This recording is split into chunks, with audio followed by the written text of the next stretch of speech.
All right, welcome back to MetFlex and Chill. This is Rachel Geiger, your host, and I'm here with Craig Emmerich. How are you doing today, Craig? Great. Thanks for having me on, Rachel. I'm excited to have you on and to chat. Before we get started, do you want to give our listeners or viewers just a little bit of your background, kind of how you got to where you are today in terms of nutrition and health and Yeah, fitness and all that? sure. It's a pretty interesting story. I mean, it goes back a long ways for us, actually. I met my wife Maria, which many people may be quite familiar with. She's a author of quite a few books now on keto diets, and it started over 20 years ago, almost like 23 years ago now, where she was always having struggles with some health issues. She had IBS and PCOS and acid reflux, and she was doing an extra weight she was carrying that she trying to get rid of, and she was doing all the stuff she was supposed to do, right?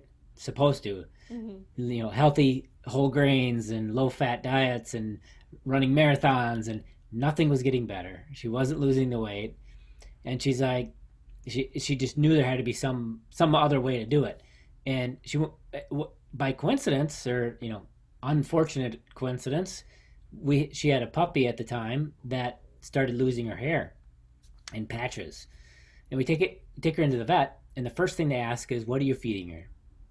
And it just like a light bulb moment for her, that all the time she went to the doctor with all these issues, not once did they ever ask her, what are you eating? And so she started to just kind of get into this rabbit hole of fixing her own problems by researching, reading books, getting, all the studies she could get her hands on, um, and going down this path. And myself, it took me a little longer to come around to this kind of lifestyle because, I was an electrical engineer and working in a cubicle job, and, traveling a lot for my work and the business I worked with.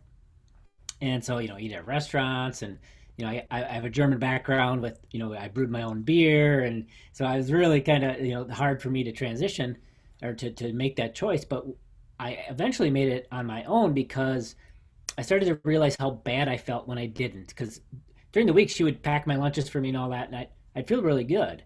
And the weekends, I'd eat whatever I wanted, and I'd feel terrible. And I finally kind of, made the connection. And so, I don't know, maybe 4 or 5 years after her, I decided to go full time. So that's probably 16 years ago now.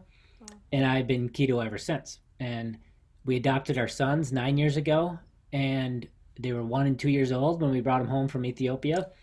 And we just fed them what we ate, And I have this really interesting little diagram that shows my son eating some of our food, and it's just like meat and vegetables. And yet, is keto safe for kids? And he's eating just meat and vegetables, and you get this Mm-hmm. on top. It's like this array of Skittles and crap that most kids eat, and it's like, so how did we get this all mixed up? But uh, Yeah. anyway, it's kind of sidetracking there a little bit. But so I came on board, and at this around the same time I came on board, people started asking Maria to, you have so many good recipes and all this good information. Plus, we were trying to adopt. It took multiple years. This would be a great way to raise money for your adoption, and you write this book that you can sell to people and use the money for the adoption. And that's how she started writing books. And so I don't know. That was 14 plus years ago when she started doing that. And I just it got to a point, not pretty close to when we brought our sons home, that she was doing well enough in her business that I decided, with the kids, and we wanted to raise them and homeschool them eventually, and with our business, it just made sense for me to step aside from my what I was doing and focus on building our business. And I that's what I've done ever since. And putting my efforts into this, I then dove in as well, and I started researching biology and science and really understanding how the human body works. And so I've kind of contributed that side now as the scientist, with all the kind of science information in our most recent books. I write the science, she does the recipes and all of that. That's awesome. Yeah, it Dynamic works out. duo. Yeah, it works out great together. We really complement each other well. Awesome, awesome. So I do know you have a little bit of background in terms of dealing with Lyme disease and how keto Mm-hmm. has helped you with that. Maybe we can dive into a little bit of that with for our listeners. I haven't had anybody on talking about Lyme disease, so maybe we can like Yeah, jump into what it is, just in case sure. anybody listening doesn't know, and then kind of how you brought nutrition in to help with that. Yeah, so Lyme disease, you get typically a tick bite and it gives you the Lyme. In general, if you think about Lyme in general, if you catch it early, it's not too hard to treat. If you catch it, let's say you get it and you may or may not get a bullseye. The whole idea of the bullseye on your skin, you don't necessarily have to have that to get Lyme. But if you do and you catch it, within the first month and you take a normal dose of antibiotics, typically that's good enough, and people do well. It's what happens is if you get chronic Lyme disease, where it's either misdiagnosed, which it was in my case, or just not diagnosed at all for years and years, it slowly gets worse and worse. It breaks down the immune function. It can trigger lots of different autoimmune disorders, and you just get this snowball effect that happens with chronic Lyme disease that can be so hard to claw back from. And what happened with me was about, I would say, 9 years ago, not too long, maybe a year after we brought the boys home, I started getting this pain in my back, my lower back. And at the time, I was like, oh, I have this old disc injury in my back from football in high school. I was like, oh, it must be just that. But it was different. It was like this constant soreness and pain. And it slowly moved up my back, over multiple years into my shoulders, into my neck. And at one point, I got to the point where my son, who he's a great athlete, but even at 7 years old, he could throw a football further than I could because I just had so much pain. And I'm like, at the time I was like 40 years old, 39. I'm like, this isn't right. There's something wrong with me. I can't, you know, and I was keto the whole time, which I think was a blessing and a curse because a lot of we have a lot of clients that come to us with Lyme disease, and just going keto helps their pain a lot. It really helps improve them a lot. I was keto the whole time, and so I was able to live with the pain a lot longer than I probably should have. Mm. But Lyme disease, the standard Western blot Lyme test that most Lyme doctors, most regular doctors will do, it has false negatives up to like 70% of the time. And that's what I got was I got a negative. And they said, oh, it's not Lyme. Let's go look at all these autoimmune issues, that could be. About a year after that, I was getting even worse and I still had no answers. I got what was, our publisher had a lot of experience with Lyme. He said, you know what? I think you do have it. You got to get this other test. It's a Igenex test. It tests all the different co-infections and things you can get with Lyme. And that came back positive. And so then at that point, because I had been keto the whole time, I couldn't go keto to improve. So I actually looked around and did more research. And, this is about 3.5, 4 years ago. And I knew that one of the original carnivores out there was Charlene Anderson. She's been doing it for 20 years now, I think, primarily to cope with her chronic Lyme. And it helped her a lot. So I tried. I was carnivore adjacent, I would say. We always prioritized protein, and I just had a little bit of extra plants with it. I just cut it out completely and just went carnivore, and I saw a big improvement in my pain, like very, very quickly. And I'll notice it even now, years later, if I get too much plant into my diet. Like we had some burgers that Maria's parents made, and they put some like cabbage, like coleslaw on it for like on a burger, and there's a little pile on there, and I just decided to eat it. And the next day, for about 1 to 2 days after, my pain in my joints flared up and everything. So it carnivore definitely has helped me deal with the Lyme. Wow, wow. And would you say there's like specific mechanisms that you found behind like carnivore? Obviously, you like the reduction in inflammation, but is there anything Yes. else that you've researched or found? Yeah, so we wrote a book called the Carnivore Cookbook, and Hmm. about half of that cookbook is science that I wrote. And in looking at that and thinking about myself and how again, this is, I have no proof of this, but this is my belief in what the mechanisms are. Um, I think that with Lyme disease, you have this chronically depressed immune function and chronic inflammation. Um, you know, we always have clients. We tell clients you want your CRP, your C-reactive protein, which is like an inflammation marker, below 2 at least, below 1 even better. Mine, when I went in to figure this all out, was 50, even though I was eating a very low inflammation diet already. And that's the Lyme that was chronically inflaming me.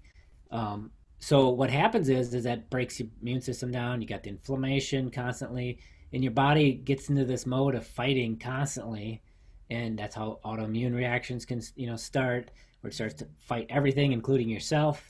But I think what happens with plants is that a lot of plants, most plants, all plants, come with anti-nutrients, things like oxalates and lectins and phytates and these anti-nutrients, which are basically compounds in the plants that your body doesn't want. Anti-nutrient, right? Mm-hmm. Nutrient is something like protein, fat, or carbs, or vitamins and minerals. These are all things your body wants and needs.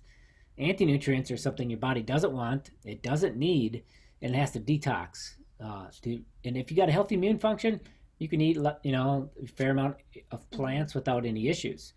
When somebody's depressed immune function like I had with that chronic Lyme, I think it becomes an extra load the body just can't handle.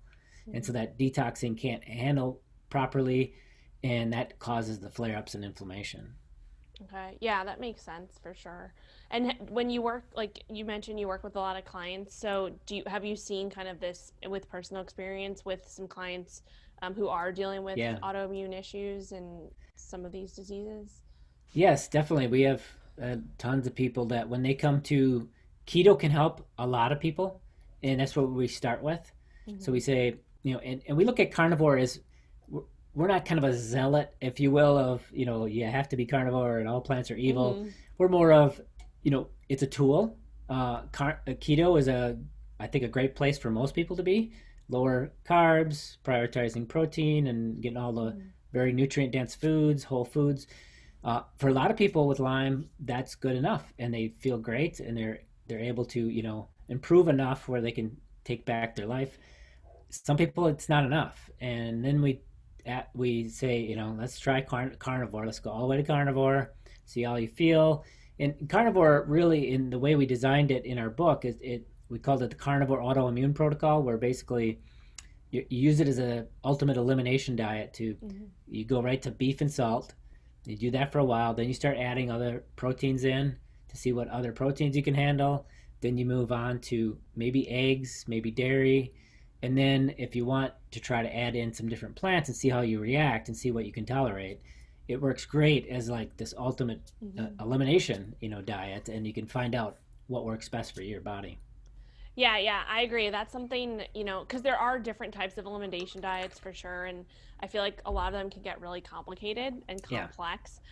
So if I'm, dealing with a client who has some issues that they can't really figure out in terms of whether it's digestion or some autoimmune, something that's going on, I typically use carnivore as like that elimination first step, because it's just so easy, right? It's like beef, like you said, beef and salt. And then you add things in. So Awesome. So with other clients, so I know that you work with some other clients in terms of fat loss as well. Like that's another side. And then I wanted to kind of talk before I jump into that. I'm getting ahead of myself, but that's okay. In terms of, we know that there's kind of different ways to quote unquote keto, right? Like there's the standard keto diet, which was the one that was discovered initially to treat children with epilepsy, which was very, very high fat approach, versus kind of what's gotten probably more popular these days with your average person, and something that I, recommend with my clients is more of a higher protein approach. Is that something that you can talk to in terms of what you found within your research and then the clients you've worked with, standard versus higher protein? Yeah, definitely.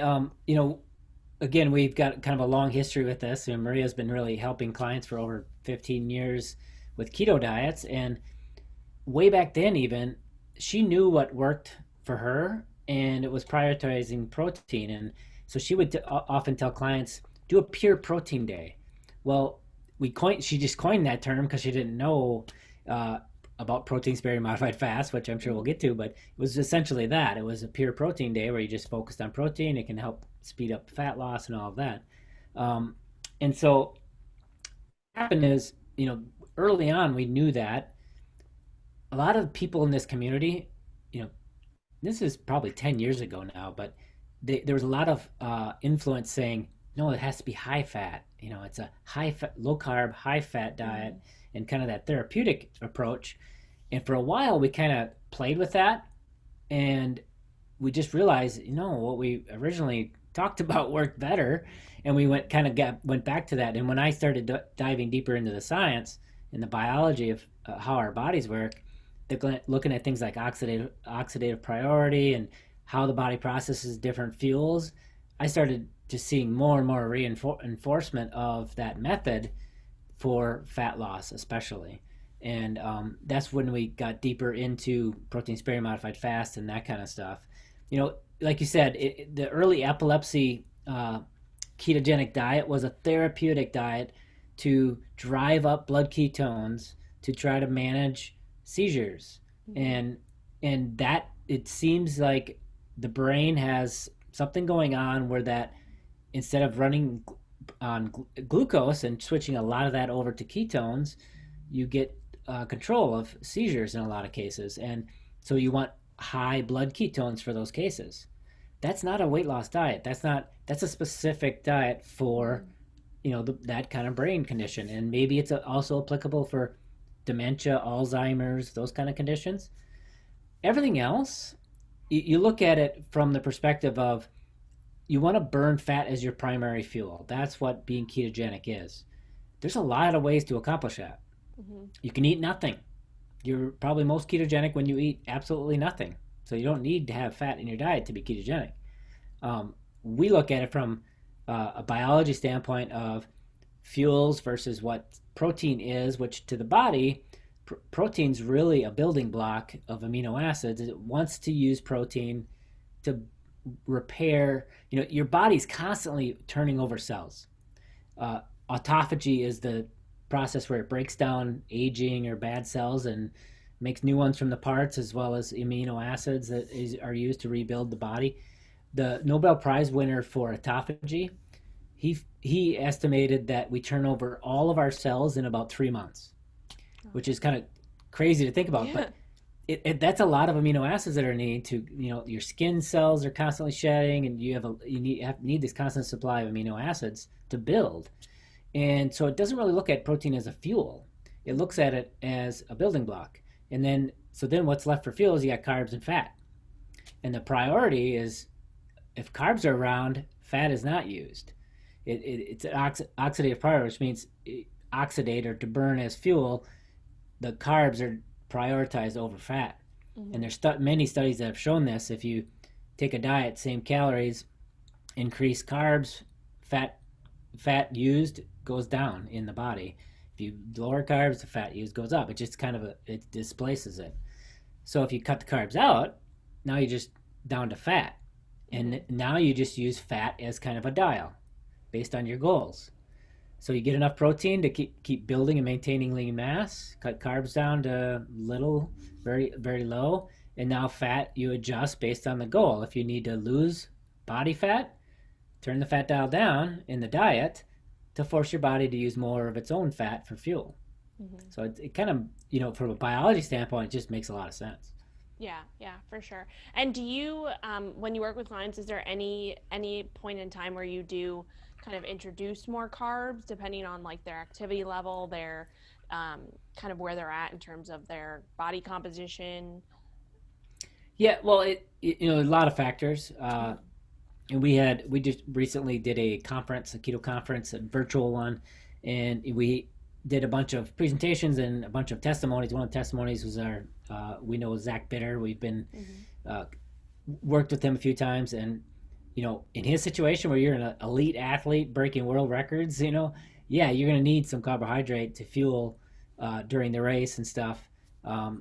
Outside of that, the typical person we work with, fueling, I mean, to be honest, you could do your workouts fasted just fine, and once you're keto adapted.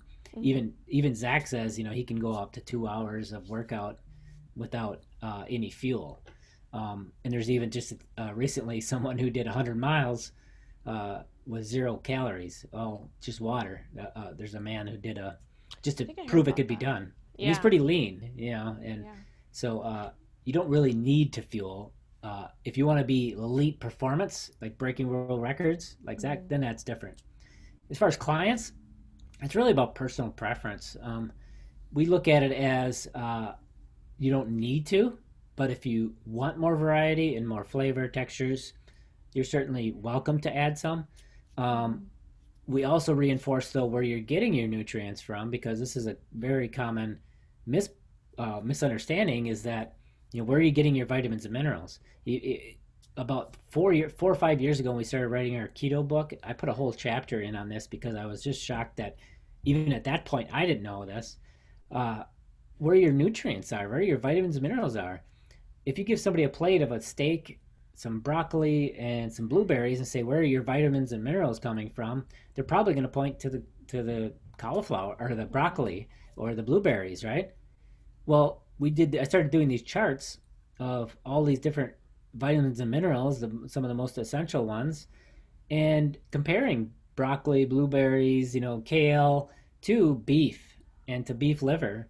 And I was just shocked at even just beef, a steak, Mhm. blows blows kale out of the water across all these vitamins and minerals, and yet we don't understand that that's Yeah. where we're getting our nutrients from our food. It's in the beef, and if you go to organ meats like beef liver, they're off the charts. There's probably Mhm. nothing more nutrient dense than that you can eat.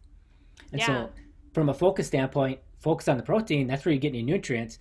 Don't add a bunch of kale because you think you're, getting all these vitamins and minerals. If that's the reason you're doing it, that's not where your focus should be. Mhm. If you want to for variety, that's fine.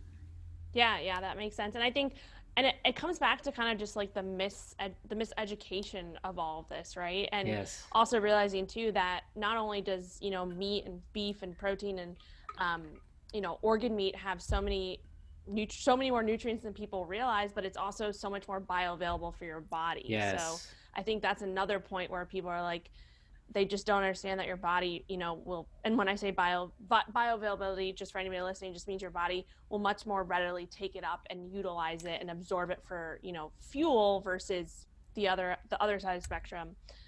Yeah, Yeah. we wrote about in our carnivore book about bioavailability, because I think that is an important point. And the like spinach, if spinach is really high in calcium, does it really matter if none of it gets absorbed? Yeah.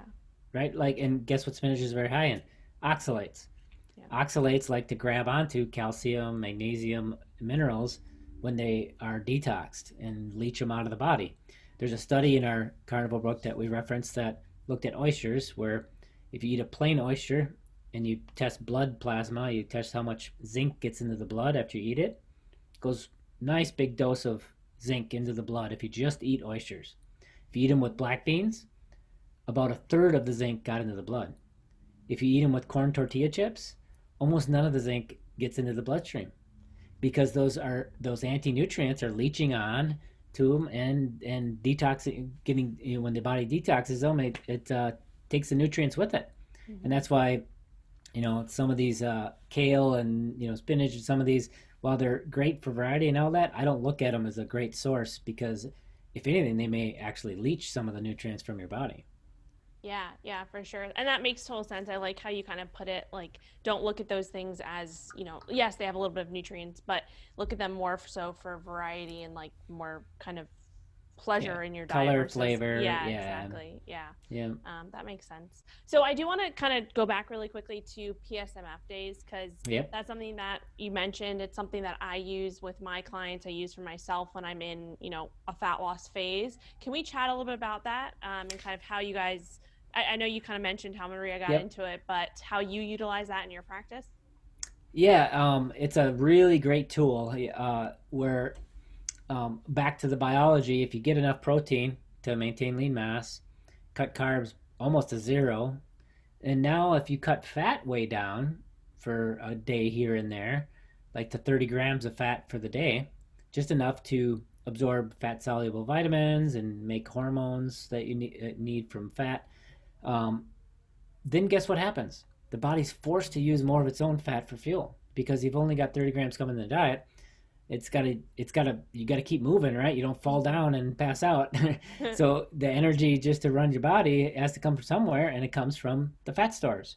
So by far, probably the best tool for breaking a stall, for speeding up fat loss results, if you want to do that, is to add a couple of protein sparing modified fast days each week, and you'll see those results go way up. We just launched a new ebook called The Art of Fat Loss, and it's all about protein sparing modified fasts.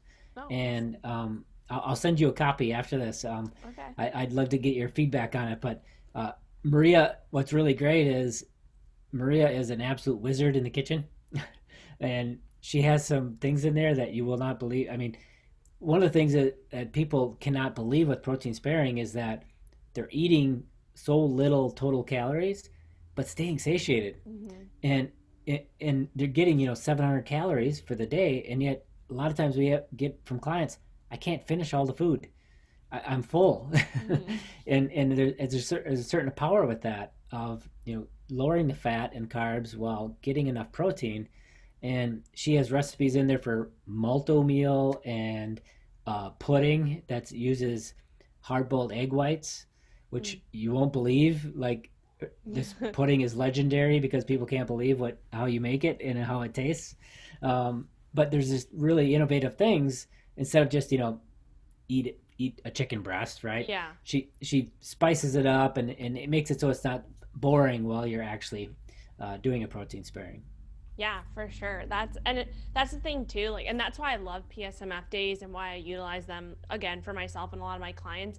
It's just like, because especially for clients who might be a little bit daunted by just fasting in general, like you said, like, you can feel so satisfied. I actually did a PSMF day yesterday, speaking of them, because I'm in Nice. a mini cut period right now, basically a very, like, a 3-week very intense diet phase in between kind of my building phases. Sure.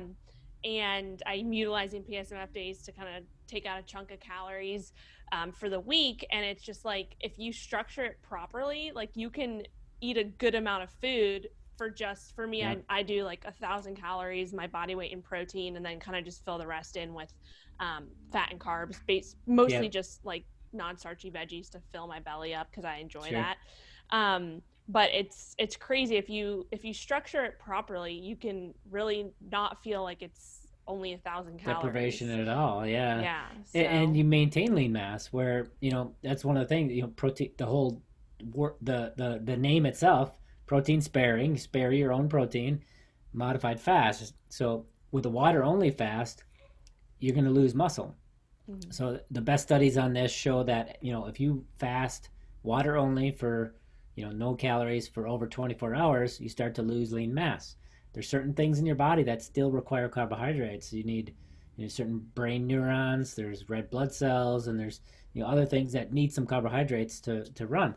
Well, the body's got to get that from somewhere, and when you don't eat any carbs, it makes it from protein, gluconeogenesis.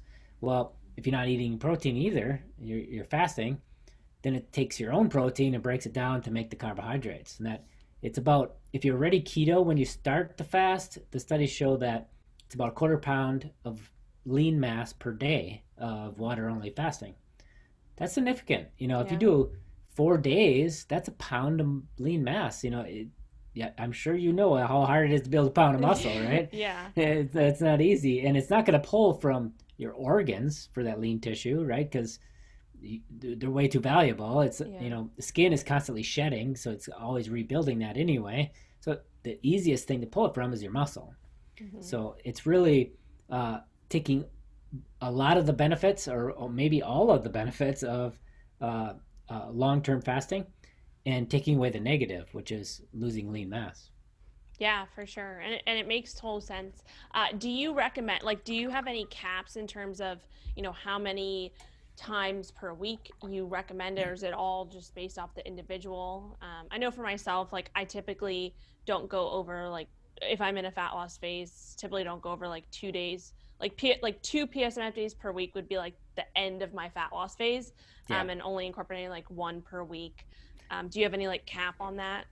Yeah, well, definitely a lot of factors. I mean, if you're leaner like yourself, protein sparing is a harder thing to do, right? Your body just doesn't have as much, fat stores to tap Mm-hmm. into. If somebody's 150 pounds overweight, it's going to be a lot easier to do because it has such a supply of energy that it can Mm-hmm. tap into. But in general, we say anywhere from typically like 1 to 3 days a week, you do a protein sparing. Mm-hmm. We've had some clients again they have a lot of weight to lose, do more like maybe 4 days in a week, about a little over half the week, protein sparing days, and then their regular, kind of keto macros the other days.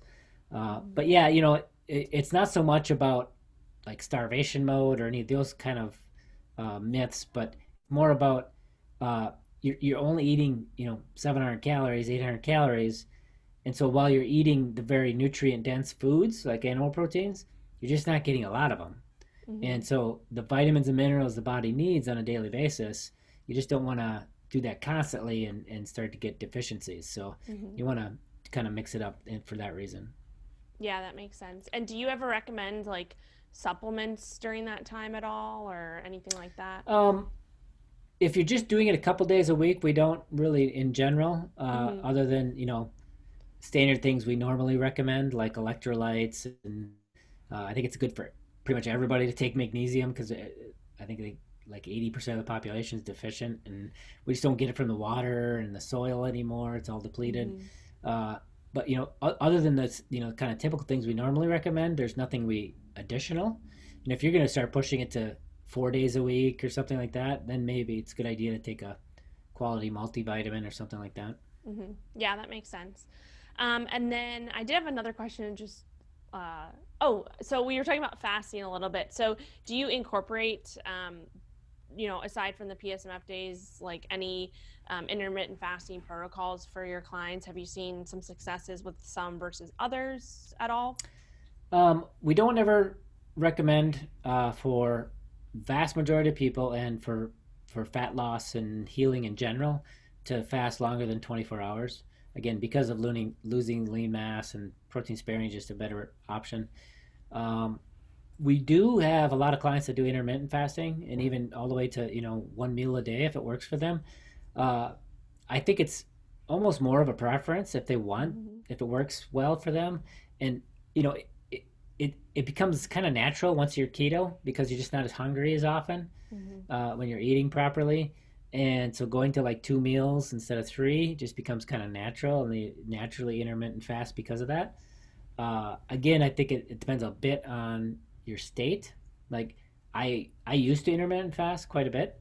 Um, Now I typically don't. I usually have 2 meals and then maybe a snack later in the day, just because that's what I feel best with. And Mm-hmm.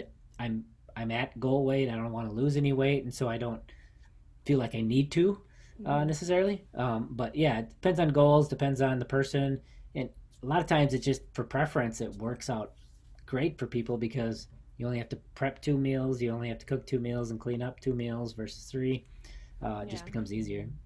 Yeah, yeah, I agree. And I also think it changes, like you said, like where you're at. Like, for example, for me, I used to fast a lot more, Hmm. 2 years ago than I do now. And with different goals in mind, I think it just comes back to the individual. And I think that's something too, because, in the health and fitness space, a lot of people are asking, like, okay, like, what's the best way to do this or what's the best way to Yeah. do that? But I feel like there's never any best way. It's what, you can adhere to as an individual and what works for you at this point in your life, because and also realizing like that's going to change a year from now, maybe 2 years from now. So Yeah, we just had somebody in one of our groups asking that she gets, and again, her hormones and how she's the place she's in. When she tries to intermittent fast and tighten up the window on that, when she does start to eat, it's like it drives this. She can't stop, mm-hmm. and so her hormones are changing, and she's got stuff going on. She has quite a bit of weight to lose yet. So I said, focus on your macros. Get your macros right. That's more important than any intermittent fasting is going to be. Mm-hmm. You get the macros right, and with time, if it comes naturally, great. If not, just get your macros right, and you'll lose the weight, and you'll be successful. Mm-hmm. Yeah, for sure. And then kind of talking to that point, this is kind of my last question I had for you in terms of the clients that you work with. Is it a variety of men and women, or majority, like is there one side? Yeah, we have a variety. We men, women. We've worked with quite a few people and their families and their kids. Okay. We've seen a lot of crazy improvements in, ADHD, hyperactivity. We've actually had several clients with their kids with autism, and they see marked improvements just with diet. We had one that the daughter ended up on a whole new level on the autism spectrum just by changing her diet. Wow. So I think there's a wide range, and that's one of the things that we started doing in our presentations at conferences about 2 years ago, is incorporating some of these testimonies we get. We have clients that were either clients or they just bought one of our books and followed it, and then later sent us this testimony because they want to thank us for how much their life has changed. And I started saving those, and I've got this folder now with like 2,000 of these testimonies from over the 15 years, and it's like this encyclopedia of I can just go in there and search for a condition, and I've got 5 or 10 testimonies for that condition, Wow. and it ranges like you wouldn't believe in Parkinson's and kidney disease and all of these things. I can that I can even send you some slides if you want to put them in a link Hmm. that my of these I put into our presentations, like all these testimonies on these slides, just to show people that way back, even when Maria was doing this a long time ago, people stuck with it because of how good they felt, not because of the fat loss. Like the Hmm. fat loss was just a kind of a side benefit or bonus to how good they felt and getting off medications and all this kind of stuff and all the healing that happened. So yeah, we try to emphasize that as well. Yeah. Super powerful. It That's so is. cool. And then in terms of like, so working with men versus women, I know this is a question that comes up a lot, with like, women maybe taking a little bit harder. Uh, Sorry, they are. I just lost my train of thought again. Oh Well, boy. like our family, how the woman usually starts first and then Yeah, well, and the man also comes with along. like I work with a lot of women who come to me after kind of being keto for a while and they've kind of hit this plateau and they want to switch things up, but also just to the fact like in terms of I remember the question I was going to ask. In terms of Yeah. like the different clients that you work with, have you seen women struggle maybe a little bit more in terms of staying strict keto or even carnivore, or have you not seen any difference between that? I'm just curious. Um, I don't know about struggling to stick with it. I would say, in general, men typically see results quicker, Hmm. and that can be frustrating. Especially if a husband and wife, and she's like, he's not even sticking to it like I am, and he shed like Yeah. 30 pounds overnight, and all that, and that's definitely common. But I would say what I alluded to earlier is that a lot of times we do see the wife come, and she sees such amazing improvements in her health that the husband ends up coming along, a year or two later and seeing results as well. That's very common. But Gotcha. yeah, it's definitely different. I'm sure the guys typically are able to shed weight quicker than women, Hmm. and that can be frustrating for them. But if they stick with it, they'll get there. I mean, we just had one of our longtime clients, Twyla, was on the cover of Women's World magazine, uh, October's issue. She Oh, lost 245 pounds, and all of these health issues that she reversed. It's just amazing. that's awesome. It's just transforming their lives. And her husband is, as after her, come along and lost a ton of weight too. So Hmm. it's just a really rewarding space to be in, to be able to Hmm. change people's lives like that. Yeah, for sure. I agree completely. I love, working with. I have a lot of one-on-one clients, and it's just so rewarding to like see them, actually be able to stick with things and just not just lose the fat, like you said, but all the other things start to fall into place. Yeah, So, it's yeah, it's great. super awesome. So I always end with this question for my guests. So I'm going to put you on the spot a little bit. Are you All ready? right. Yeah, I'm ready. Don't worry, it's not too hard. Okay, so is there anything that you've changed your mind about in the past year? It doesn't have to be like just nutrition, it can be anything related, and why? Oh, last year? I would. It's probably more than the last year, but I think we started out looking at some of the books we read were like Gary Taubes and some of the first books we read into this, and there was kind of this idea of an insulin approached model to the whole thing, where if insulin's low, then you're going to lose weight. Mm-hmm. That's all that matters.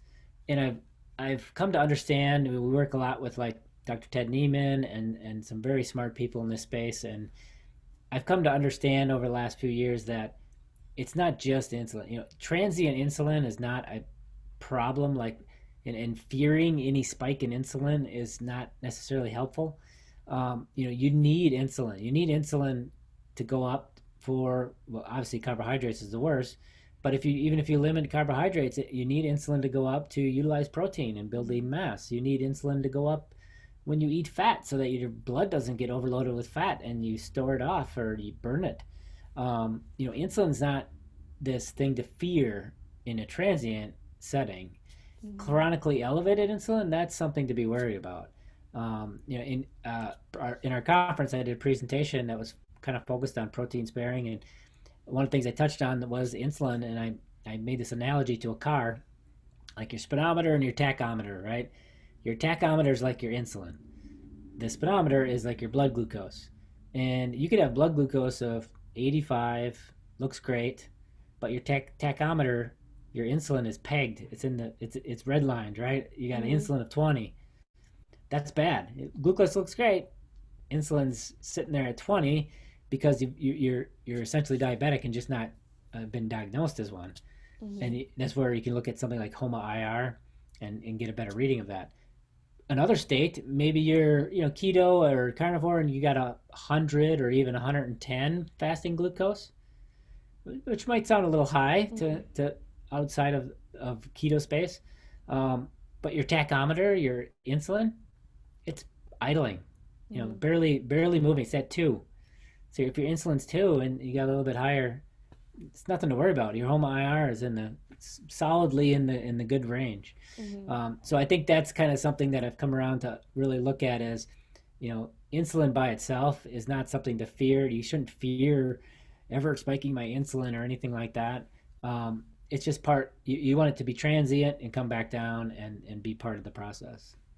Yeah, I love that, because that's definitely something that I've also changed my mind about in the last few years as well. And I think it just comes down to like the education piece of things too. And I think especially like in the low carb keto community, sometimes things can get misrepresented and then just kind of blow up, and then you have all these different people kind of talking about something that might not be very truthful. And I think it just takes time for that to kind of level out again. For example, like we were talking about protein, but I know there's a period of time where people were still in that, standard high fat keto approach. Like if you ate too much protein, it was like eating chocolate cake and, like gluconeogenesis and all that stuff. Running wild. Yeah. So, well, one of the things that really is kind of a pet peeve of mine, and still is, and we post about this a lot just because it's, I think, a harmful piece of misinformation in this space. And that's this kind of idea of, fat fast, bulletproof coffee, these kind of things where, first of all, you're not getting protein, so you're losing lean mass. And the idea is, well, it's just fat, so you're not going to, insulin's not going to go up, so you won't store it. And it's fundamentally not how the body works. Mm-hmm. If you look at, there's lots of studies on this, but there's only 3 places dietary fat can go. You put it in your mouth, it's only going to go one of 3 places. It's either going to go out through the stool, which they've done studies on this. There's a study that looked at 80 grams of fat in the diet all the way to like 160 grams of fat in the diet. There was 0 change in fecal output of fat, and it was always less than 10 grams. So very little is going to go out in the stool. So where there's only 2 places left for it to go. it's going to get absorbed in the bloodstream, and from there it's either got to be burned as fuel, which means guess what, you're not burning your own fat for fuel, so it's displacing that, Mm-hmm. which actually most of it does not. The majority of it comes in as a chylomicron, which is a big particle, and for the most part that goes into storage.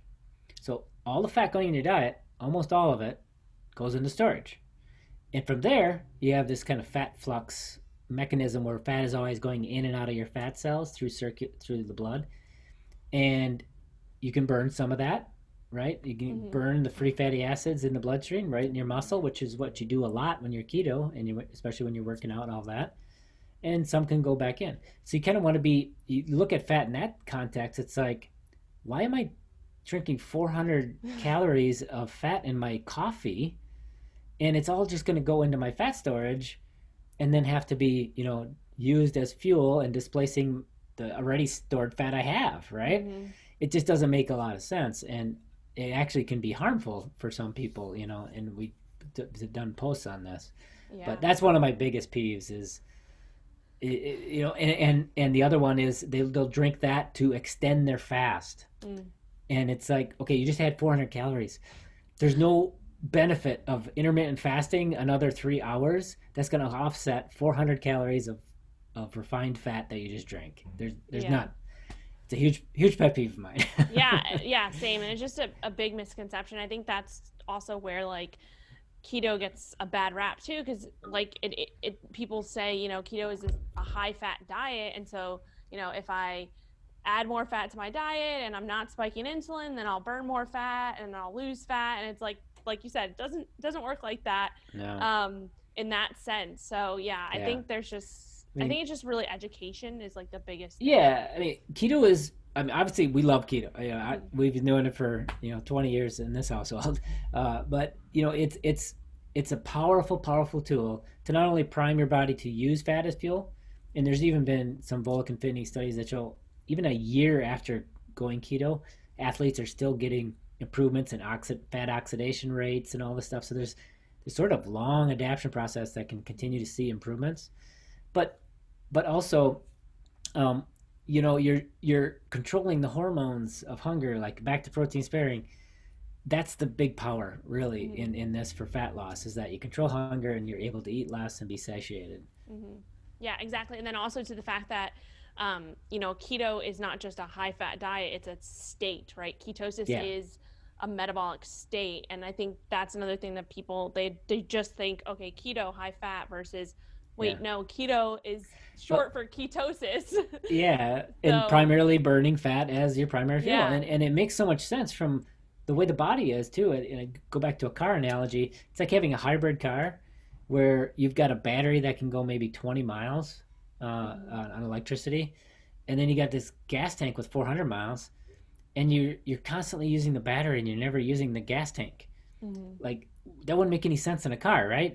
Yeah. If you're only using the battery and after 50 miles you got to charge the battery up again, even though you got this huge gas tank full of gas, well, that's the body. I mean, we've got a small storage of glucose, and really most of it locked up in the muscles, which, unless you're doing like sprints and intense exercise, never gets used. So you really only have what's in the liver, which is a very small amount compared to how much fat you have. So why are we running off of that as our primary fuel when we have this huge storage tank of fat to run off of?